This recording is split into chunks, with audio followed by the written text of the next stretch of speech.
इतिहास के पन्नों में न जाने कितने ही वीर यूं ही खो गए हैं जिन्हें हम आज तक सच्ची श्रद्धांजलि तक नहीं दे पाए हैं। आज मैं दर्शना बालेश्वर शाखा से एक शेर के बच्चे छावा की कहानी सुनाती हूँ। मराठी में शेर के बच्चे को छावा कहते हैं। मराठा शेर छत्रपति शिवाजी महाराज के पुत्र संभाजी महाराज की कहानी। 14 मई 1647 को जन्मे शिवाजी महाराज और सईबाई की पहली संतान थे संभाजी महाराज। माँ के दुलारे और दादी माँ जीजाबाई की आंखों के तारे। फिर भी नियति ने बचपन से ही संभाजी के प्रति क्रूरता दिखाई। बचपन में ही माँ सईबाई को खो दिया। वे माता सोयराबाई ने हमेशा ही कटाक्ष की दृष्टि से उन्हें देखा।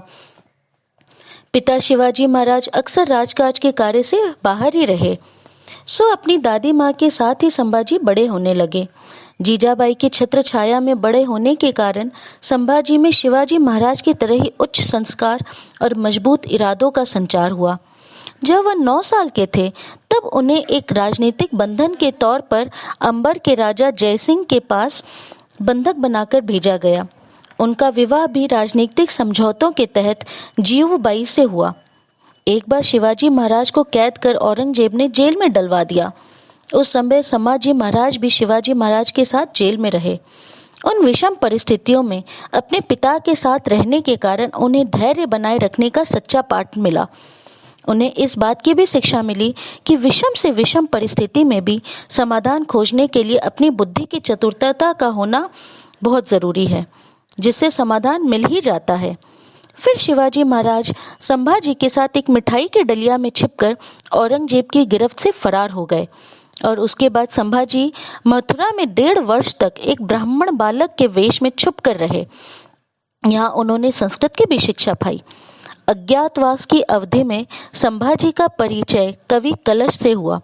संभाजी काफी उग्र और विद्रोही स्वभाव के थे, जिसे कवि कलश ने सुधारने और संभालने का हर संभव प्रयास किया। संभाजी 13 भाषाओं के ज्ञाता थे। वे एक कवि भी थे। उन्होंने अपने पिता शिवाजी महाराज से प्रेरित होकर उन पर ही एक पुस्तक लिख डाली, बुद्ध चरित्र। एक अन्य पुस्तक श्रृंगारिका भी लिखी। साथ ही 14 वर्ष की उम्र तक कई साहित्यिक रचनाएं कर डाली। 3 अप्रैल 1680 को शिवाजी का देहांत हो गया। तत्पश्चात 30 जुलाई 1680 को संभाजी महाराज ने मराठा गद्दी संभाली।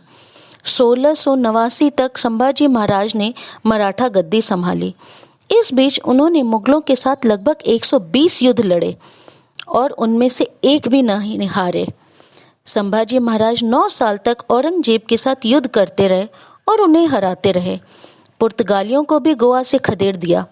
फिर औरंगजेब की यह समझ में आया कि सामने से तो वह संभाजी महाराज को नहीं हरा सकते। तब औरंगजेब ने संभाजी महाराज की जासूसी करवाई। संभाजी की पत्नी के भाई गनोजी शिर्के के साथ संभाजी महाराज की कुछ खटपट हुई, जो औरंगजेब को पता चल गई। उसने गनोजी शिर्के को अपनी तरफ मिला लिया। 1689 में संभाजी महाराज अपने मित्र कवि कलश के साथ गुप्त रूप से संगमेश्वर जा रहे थे। उसी समय गनोजी शिर्के ने औरंगजेब के एक सेनापति को उस गुप्त रास्ते का पता बता दिया। उस सेनापति ने सिर्फ 2000 सैनिकों को साथ लेकर संभाजी महाराज और कवि कलश को बंदी बना लिया, जिसे औरंगजेब की 8 लाख की सेना नहीं हरा पाई। उन्हें अपने परिवार के एक भेदिये ने हरा दिया। उस सेनापति ने चुपके से निहत्थे संभाजी महाराज और कवि कलश को पकड़ लिया और औरंगजेब के पास ले आया। औरंगजेब ने न कही जाने वाली यातनाएं संभाजी महाराज को देनी शुरू की। उनके सामने उन्हें छोड़ने के लिए 3 शर्त रखे। अपनी जमीन मेरे हवाले कर दो, अपना धन मुझे दे दो और अपना धर्म छोड़कर इस्लाम अपना लो। घोर यातनाओं के बावजूद संभाजी महाराज की आंखों में भय नहीं था। उन्होंने कहा, मराठा हूं मैं, न जमीन दूंगा न धन दूंगा। मर भी गया तो अगले जन्म में मैं वापस हिंदू ही बनकर जन्म लूंगा। इससे औरंगजेब और भी ज्यादा उन्मादी हो गया। उसने संभाजी महाराज को एक एक नाखून उखाड़ दी, आंखें नोच ली, सिर के बाल उखाड़ लिए, यहाँ तक कि उनकी खाल भी उधाड़नी शुरू कर दी। 40 दिन तक घोर यातनाएं दी। अंत में औरंगजेब ने कहा, मैं तेरे आगे हार मानता हूँ। मेरी 4 में से एक भी संतान तेरे जैसी होती तो मैं सारे हिंदुस्तान में मुगलिया परचम लहरा देता। और फिर उन्होंने उसका सर धड़ से अलग कर दिया, उसके शरीर के टुकड़े टुकड़े कर नदी के पास फेंकवा दिया। किंतु इस पीड़ादायक घटना के बाद सारे मराठा एक हो गए।